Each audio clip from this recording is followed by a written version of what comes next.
Yes, people, you know the face, you know the name. Aaron here, back again with another video. Shout out to everybody tuning in. Shout out to everybody showing love and support.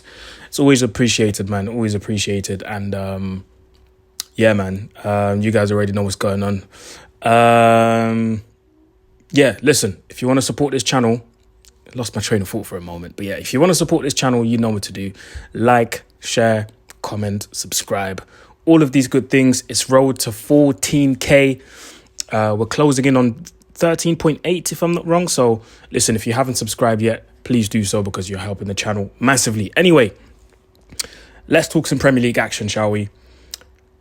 Arsenal. It is not looking good, my friends. My Gunners, or my friends supporting the Gunners, my friends who are Gunners. It's not looking good for you, man. It's not looking good for you. 1-0 loss away to Newcastle. Obviously, everybody knows. Going up to Newcastle is a tough task. Not many people go there and win. And if you do go there and win, you're still having a tough time because even last season, remember when Kevin De Bruyne was injured for a long time and City went up there to play against Newcastle at St. James's Park. He had to come on for them to draw the game, I remember. I swear it was like 3-3 or 4-4 or something like that? It was tough for them. It was very, very tough. And even last season, I think Arsenal won, if I'm not wrong. Please correct me in the comments when that VAR incident happened. But Arsenal had it difficult, man. They had a tough time to go and try and beat Newcastle. So going up there is not an easy task whatsoever. So I'm not going to try and clown people or anyone that goes up there and loses, especially the top teams. Because Lord knows we went up there and got slapped bare times. So it is a tough task, but in this context, with Arsenal trying to, challenge for the title and try and win the league for the third year in a row, I want to say it put a big dent into their title hopes, but I'm really tempted to say that it slightly might be over, It might be over. Now, about the game itself, I think Newcastle done really well to take the chances that they had. And that one chance that they had, they took it really well. The cross from Anthony Gordon, the incredible header from Alexander Isak. For me, the two most informed players for Newcastle. If those two are not playing, it's very difficult for Newcastle to create chances. It's very difficult for Newcastle to try and get on the score sheet and make the difference. So I would say Newcastle, they've done really well. And it's been a bit of a weird one because Newcastle obviously had that crazy stint, that first stint under Eddie Howe, qualified for Champions League, played Champions League, unfortunately got kicked out in the group stages. But, they've had memorable wins like the one against PSG, the 4-1 at home and stuff. But obviously you could tell that they lacked a bit of know-how and experience of being back in the Champions League. So it was a bit of a weird one last season to see them finish so low. But I think this season they can possibly finish in the top 8 to try and, grab one of these European places, whether it's Europa League or Conference League, Lord knows. But I think they can genuinely do that. And if they play the way they played today against Arsenal, I believe they can, play in Europe next season. Now, onto Anthony Gordon especially, because obviously people know I'm a big fan of Alexander Isak. I think Isak is an amazing footballer to begin with. Forget the goal scoring part. Obviously, yes, he's a striker, so scoring goals is his bread and butter.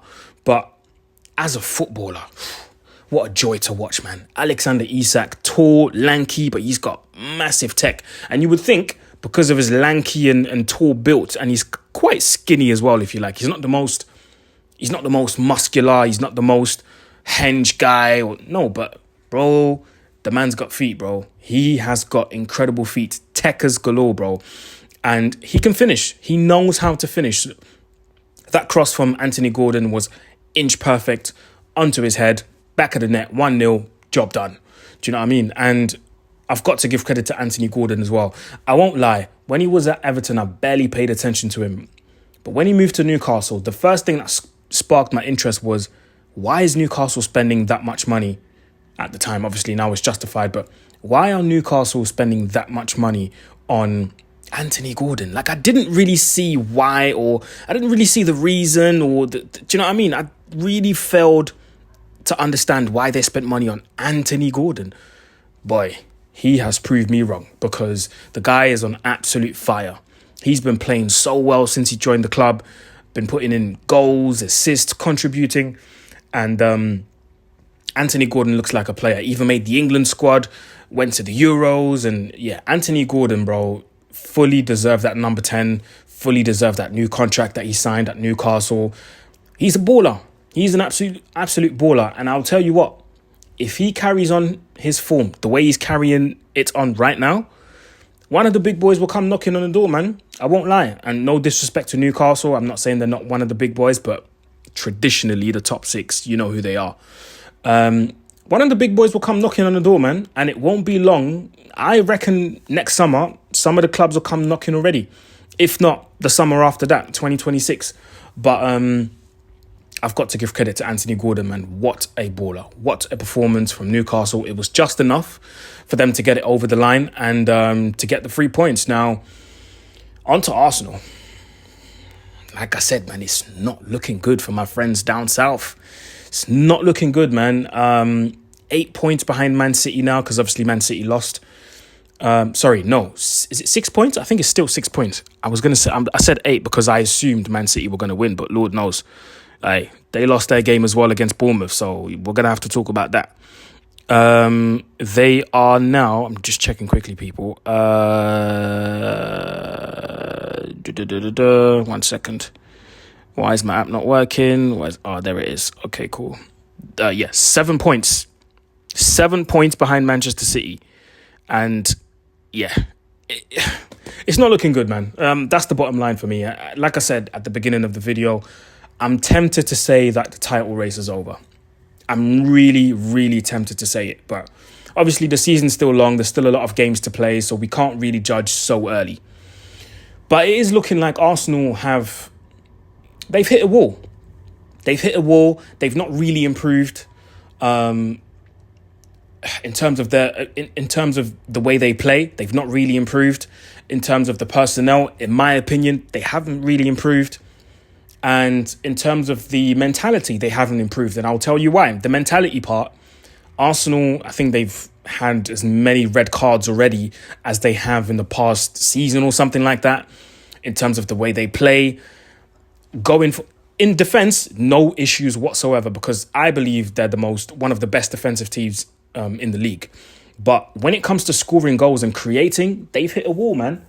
And it's like without Saka and without Odegaard, they can't create. Now, every manager is allowed to have his system and the way he plays and the way he implements it. That's fine.